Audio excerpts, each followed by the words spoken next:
তো বন্ধুরা finally 2024-এর big billion day সেলে আমি আইফোন 15 পারচেস করে নিলাম।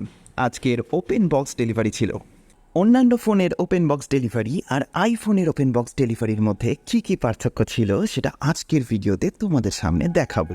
জীবনের প্রথম আইফোন হিসেবে একটা স্বপ্ন থাকে যে আনবক্সিংটা যেন নিজে করতে পারি। ডেলিভারি এজেন্টকে এটা বলার সাথে সাথে সে রাজি হয়ে গেল, কিন্তু সঙ্গে এটাও বলল, খুলতে নিয়ে ফেলবা না, ভাঙবা না, ফেললে ভাঙলে কিন্তু তোমার। এই ক্ষেত্রে বলে রাখা ভালো যে এই প্রথমবার ডেলিভারি এজেন্ট আমায় পুরো আনবক্সিংটার ভিডিও করে রাখার কথা বলল। পুরনো অভিজ্ঞতা থেকে হয়তো বলেছিল, তবে সঙ্গে এটাও বলল যে এখন স্ক্যাম হওয়ার সম্ভাবনা নেই বললেই চলে, কারণ এখন ওপেন বক্স ডেলিভারির পর থেকে তার রেকর্ডে কোনো স্ক্যাম সে দেখেনি বা শোনেনি। যাই হোক, ফ্লিপকার্টের বক্স থেকে ফোনটি বের করে সে ফোনের সিরিয়াল নম্বর ও তার কাছে থাকা অর্ডার রেকর্ডের সাথে মিলিয়ে নেওয়ার পর তোমার অর্ডারের ডেলিভারি অ্যাড্রেসে থাকা ফোন নম্বরের লাস্ট 4টি সংখ্যা তোমার কাছে শুনে তোমার অর্ডার কনফার্ম করে ফোনের সিল ওপেন করবে। ফোনের সিল ওপেনের সময় ফোনের বক্সটা নিয়ে তোমায় ভালো করে দেখে নিতে হবে যে তোমার আইফোনের বক্সের ওপরে আর নিচে অ্যাপেলের ব্র্যান্ড সিল ও তার ওপর ফ্লিপকার্টের সিকিউর সিলের স্টিকার আছে কিনা। এবার বক্সের ওপরে এবং নিচে থাকা দুটো সিল সাবধানে খোলার পর ফোনটিকে বের করে ফোনের ডিসপ্লের ওপরে থাকা পেপার প্রোটেক্টর রিমুভ করতে হবে। আর তার সঙ্গে সঙ্গে ফোনের ব্যাক ও সাইডগুলোতে কোনো স্ক্র্যাচ বা ডেন্ট আছে কিনা তা ভালো করে চেক করে নিতে হবে।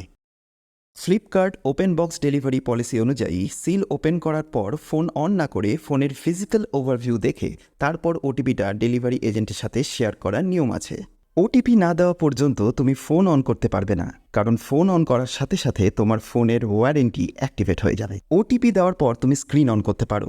স্ক্রিন অন করেই সবার আগে তোমায় কিছু গুরুত্বপূর্ণ স্টেপস ফলো করে নেওয়া প্রয়োজনীয়।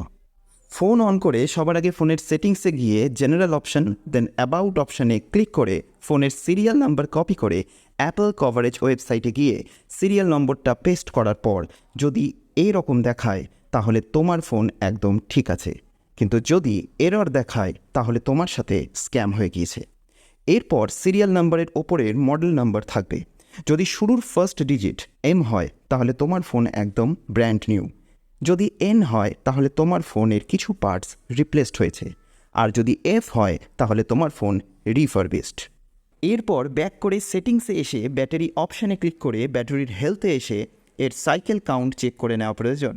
সাইকেল কাউন্টের নম্বর দেখে জানা যাবে যে কতবার তোমার ফোন চার্জ হয়েছে। ফ্লিপকার্ট অ্যাক্সিস ক্রেডিট কার্ডের ক্যাশব্যাক দিয়ে এই ফোন আমি পেয়েছি মাত্র 52706-এ। তোমরা কেউ যদি এই ফোন পারচেস করে থাকো তাহলে তোমাদের কত পড়েছে তা কমেন্টসে অবশ্যই জানিও। তো এইভাবে ফ্লিপকার্টের বিগ বিলিয়ন ডে সেলে আমি আইফোন 15 পারচেস করে নিলাম। আইফোন 15 পারচেসের ক্ষেত্রে আমার অভিজ্ঞতা তোমাদের সাথে শেয়ার করলাম। তোমরা যদি বিবিটি সেলে আইফোন 15 পারচেস করে থাকো তাহলে তোমাদের অভিজ্ঞতা কমেন্টসে শেয়ার করতে ভুলো না। যদি এই ভিডিওটা তোমাদের ভালো লেগে থাকে তাহলে লাইক, কমেন্টস ও শেয়ার করতে ভুলো না। দেখা হবে আরেকটি নতুন ভিডিওর সাথে। সবাই ভালো থেকো, সুস্থ থেকো।